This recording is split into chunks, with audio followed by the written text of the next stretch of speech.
In my latest video, I got shamed for saying a skill needed nerfed in Legends, and so I'm back today to double down on the topic. Hey, I never said I wasn't petty. El Katsonis is easily the strongest solo ship in the game currently. You do not need a division. You can absolutely carry in this thing and fudge games pretty easily. And yes, random guy in my comment section, I think it needs nerfed. The ship in itself is really strong. The guns are amazing. They reload quick. They have good HE, you're very fast, and you have smoke and radar together, which is a super deadly combination. Add in the special skill, Fox Flare, and yeah, this thing is a world beater. A little more on this skill, like mentioned in the Gdansk video, I think this skill alone is what tips an already strong line over the top. With this ability, it's really easy to batter enemy deities early on in cap fights, either killing them or severely maiming them, and that single action can turn the tide of battle faster than anything else I have found in this game.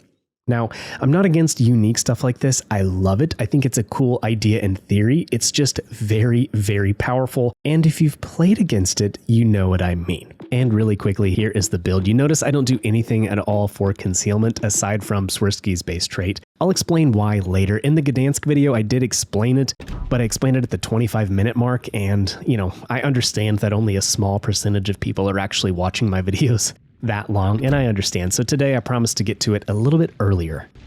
And for the record, since we're here talking about this, when a CC says something in their video like, I think this ship is strong, or I think this skill is strong, it could use nerfed, or I think this ship is weak, it could use a buff. It is our personal opinion and maybe shouldn't be taken so literally. It's not something that has any sway with wargaming whatsoever. They don't care.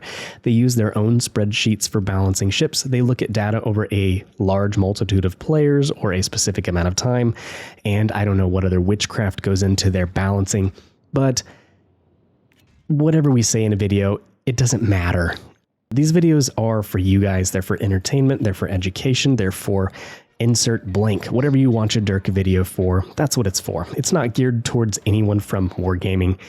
And again, they don't care what we have to say. So, you know, one CC saying this and getting a ship nerfed before you get your hands on it in the bureau, that's silliness. Like, think about it rationally. That's not how it works. But I digress. Now, this match in the background, I have to say, it's an insanely entertaining game of throws. Now, for those of you who don't know what that is, it's from my favorite YouTuber, The Mighty Jingles, where basically one team in the battle is going to have the win in the bag easily with such a massive ship lead or points lead, and they're going to completely fumble it, either through stupidity, luck, or just some other craziness. And this match is going to feature a little bit of all of that, and you'll just have to see which team is going to throw this one. Unfortunately, it is a CV match, and the Katsonis does have that weakness. She has pretty bad AA, but the good thing about her, she has a decent turning circle, a fast rudder, and a really good top speed, so it is easier to just dodge in this one. Katsonis feels pretty nimble compared to the Gdansk, and honestly, I've been enjoying playing her more than the legendary tier superboat up there. We're on Warrior's Path. It's Capture the Base. Unfortunately, this is definitely one of my least favorite maps and one of my least favorite game modes. We got the Lucian here pretty early on, and we are going to use our broken skill here, and we are going to pop the radar and the smoke at the same time. I can't take any damage, and basically for 30 seconds, I can farm out the enemy destroyer here with impunity while getting a 10-second reload boost. I mean, think about it. 8-kilometer radar for 30 seconds while having smoke coverage for 20 seconds and a 10% buff to the reload. Does it sound strong? Yeah, that's because it is. So we got 13k off of the Lucian. That is a pretty good start. He has deep water torpedoes. That's why we're not really being fearful of anything right here. And look at these rear firing gun angles. The Katsonis has really good gun angles, and it's one of my favorite features on a destroyer, not having to go completely broadside. You can kite pretty well on this ship, and then also when you're sailing towards enemies, you can actually, there's a sweet spot where you can get all 6 guns on target, which is pretty powerful. Now, looking at the HE DPM of this boat, it's strong, but you have to take into consideration that you really only have 5 guns facing the enemy at one time, unless you just get that sweet spot there. So on paper, Katsonis looks really good, and don't get me wrong, the reload and the HE damage are ridiculous. It's super, super strong, but you also have to take into consideration that one of those guns is probably not going to be on target. With the fire on the Marlboro there, we get our epic boost to damage, but looking at the map, this is causing me to make this decision. You can see we have 3 destroyers over here, kind of balled up together. We need to go to this side. They have 2 enemy DDs, and they're basically going to be unchecked. We have a cruiser on that side of the map that is about to die, and nothing would stop them from sweeping around, killing our carrier, and that is what is prompting us to make this decision right here. Lots of times I see losses on this map because people aren't paying attention to the map, and an enemy DD sails around, gets in the cap, captures the base. There you go. That's the end of that. So we are going to sail up here and stop the DD push. There is a Z-23, and I believe an IJN torp boat. The Katsonis, of course, is perfectly suited for open water, killing any destroyer in the game. This thing is super, super powerful. It's kind of ridiculous. It actually has a faster reload than the Gdansk. So I do think rationally, it is on the chopping block for a nerf. Again, regardless of what I say, just looking at, statistics on paper, it's kind of ridiculous, this ship here. But yeah, we're going to use that great speed to get out here. You do get a speed boost. It is only 5%, so that's worth paying attention to. It's not the 8% usual one you get throughout the game. It's only 5, but still with a, 42, 43 knot top speed, it's going to be pretty easy to move around the map. And that is part of the reason why these ships are so dominant. The Gdansk, the Katsonis, I think the split, I haven't really given the split much time, if any, but yeah. Okay, here is why I don't care about the concealment of this ship. If I get outspotted by any other destroyer, which I usually do, it doesn't matter. You just pop the radar, because the radars are fast reloading, and anything in that 8-kilometer detection range for Katsonis, you're going to know exactly where they're at. They're heading all of the above. Now, the Yugamo was stupid to have fired his guns. Granted, I have a little trouble hitting him here, and that's just a skill issue on my part. He shouldn't have shot, though. Because of it, I'm going to get a few more shells on target. But yeah, that is why on the Katsonis and the Gdansk, I don't care about concealment, because I have 3 fast reloading radars that anytime I'm detected in open water, pop a radar. There you go. That's all you got to do. Now, the Blazing Dread here was not paying attention and helping his teammate here, and that's unfortunate, but we're going to take advantage of it and show just how powerful the guns are on Katsonis here and actually just gun this guy down. Blazing Dread, of course, really doesn't have any armor, so I believe we are mostly pinning him everywhere with these 140mm guns. I think we got 1 shatter there, probably went down and hit him on the belt, but with that and the 10% fire chance and the high top speed, these ships are really good at shooting in open water, and it's just another trick up their sleeve with the smoke in the radar. You can do anything in these boats, basically anything. And now we need to look at the match, because we just lost basically our entire team. All of our destroyers there, I thought they were going to get on the base and we were going to be looking pretty. But everybody died, so it's just me, the carrier, and we have a battleship sailing into their base. I believe it's the Jean Bar. Yikes. Yeah. So there for a while, it was 3-on-7. Now it is 2-on-5, and we definitely have our work cut out for us. The Yugamo is over there. The Z-23 headed around back towards their base. They have a Tirpitz and a Fletcher on the far side of the map coming this way, and they still have their Parseval. Now the Saipan is a Chad player, goes ahead and takes out the IGN torp boat, so it's looking a little bit better. They still have us by 2-to-1 odds and a good points advantage, but let's see what we can do. And we're actually just going to go ahead and go loud with our AA here. Most of the time I keep it off on these boats, but if I can help shoot down just any extra plane for our carrier back here to kind of help protect him, then that's what I'm going to do. But our job right now, protect the carrier, kind of stay near him for his AA bubble, just in case the Parseval goes for us, even though the Parseval's really not that good at countering us. The AP bombs are basically useless. And again, we're very fast and very maneuverable, so we'll likely be able to dodge.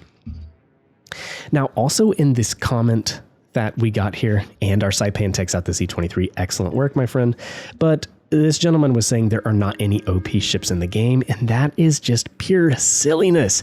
If there were no OP, overpowered, overperforming ships in the game, then why hasn't the Wichita CE, Mine CE, or Summer CE come back to the game? Why was Weimar moved to tier 7 and not given a 4th mod slot? Why was the Ark Royal and the Azerlan Shapayev nerfed? I absolutely think there are OP ships in the game that need balanced out. Sure, the captains make a big difference, but I would say right now, a mediocre captain in the Mine CE could easily outperform a Unicum captain in the Prince Eugen. It's just the way it is. Now, the Fletcher has sailed into us here, so once again, we are going to use our radar smoke combination and insane HE DPM to make short work of him. What is this reload right here? Like 2.4 seconds? And the HE is hitting for 2,200 a piece per shell. It's just crazy. Yes, there are DDs that have better DPM, but when you're popping the funny button and you're using the radar and you have it set up with mortar like I do with Mordoff, the ship is pretty loony. Now, one thing I'm not paying attention to, it is 2v2 now, and that is great. But guess what, Derka? The Fletcher launched torpedoes. Yeah. So here I'm thinking this is probably the end of the battle. The thing about this line, the Katsonis and the Gdansk, they don't have prop mod. So if you're not used to that, acceleration is kind of sluggish. And I use prop mod on every destroyer, every cruiser, and every battleship in my port. So that was a close call. We got lucky. I should have known the Fletcher torped, and that is totally on me. I just got kind of stuck staring at the turp. It's definitely kind of focused on him, but we caught him with 2 torpedoes, and that gives us our Confederate award, and we just need to keep the smoke between him and us because he could easily kill us. Nothing else can spot us, so we should be able to farm from the smoke screen here and maybe set another fire. That in the Saipan is probably going to get some good torps here. Yep, 1, 2. And that together, if there was a flood there, then that could be the end of this Tirpitz. But yeah, this was a really, really easy win for the Reds, to be honest, and they still have a points advantage. Right now, if the Parseval runs, I don't think that I can catch him. Well, we have the points advantage now, but looking at our Saipan's health, the Parseval is definitely going to kill him, so it is my job as quickly as possible to go find the Parseval and hopefully sink him. But yeah, the Katsonis. I do think the reload probably needs to be at least made slower than the Gdansk, because the Gdansk was really strong at tier LT, I thought. So yeah, the Katsonis having a faster reload is a little bit questionable. What I will say about this ship are the torpedo armament is not very good. You only have 8 torpedoes and they are actually wing mounted. So you have to turn your ship if you want to launch the other set. The reaction time is actually pretty good. It's 7.7 seconds. And I know that might not mean much. How about this? For comparison, the Hayate has a reaction time of 9.7 seconds. So when the captain sees the torpedo sailing towards them, they have that much time to react and try to get out of the way. So 7.7 seconds, that is pretty quick in this game. Not bad at all. Usually IJ and torp boats like, well, Hayate is not a torp boat, but let's say the Yugamo would have a much bigger reaction time, which it makes sense though because their torp alpha is like 24,000, so pretty crazy. So there's the Parseval going for our carrier with AP bomb. So here basically I'm thinking it's over, and when our carrier dies, they are going to be winning on points, and I will have 2 minutes to catch their Parseval and kill him. So right now we're just watching to see how his airstrike goes, and our carrier is still alive. Now, how much longer will he be alive for? I don't know. I'm just glad that we have a 43 knot top speed that we're able to get across the map. Just think if I had been in a Brit destroyer or something like that, I don't know. We'll see. We'll see. But this ship having a high top speed like this is definitely a high point. Now, the concealment is not that good. Even if you spec'd into it, it's 7.1 kilometers stock, I believe. And that is on the high side of things, even worse than, not the gearing, the Allen Sumner, I suppose. But yeah, not very good. So there go the torpedo bombers, and this time there is no way that our Saipan is going to survive this. Now, right now I'm kind of having a crisis. Should I go get on the base, or should I just go for the Parseval's last known location? And also, my controller batteries are low. And usually when you get this warning, you'd think, oh yeah, okay, I'll change them in 15 minutes. No, that's not how it works for these new Xbox Series X's, I guess.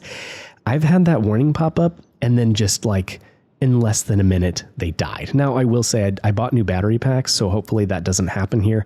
But right now, as I'm sailing, I'm looking for a new battery pack, and the Parseval pops up. So we're going to start gunning him down. I think I should be able to pin him on the deck and deal some good damage. His torpedo bombers have about made it to our Saipan, and I'm still unsure if the Saipan is going to live. But if he dies, the points are going to swing in red team's favor here at the very end, and we're going to lose. So our Saipan dies. We have 16 seconds to finish killing the Parseval here. And luckily, with this insane HE DPM here, we get the kill. So it came down to the last 8 seconds. I love battles that finish out like that. It is so much fun. And it doesn't happen very often. There's a lot of sweeps that happened at high tier, but there it is. I think the Katsonis is really strong right now, and if you're looking for a ship to fudge your stats before it gets nerfed, here you go. Let me know what you guys think in the comment section down below. I would love to hear from you. This is Derka signing off.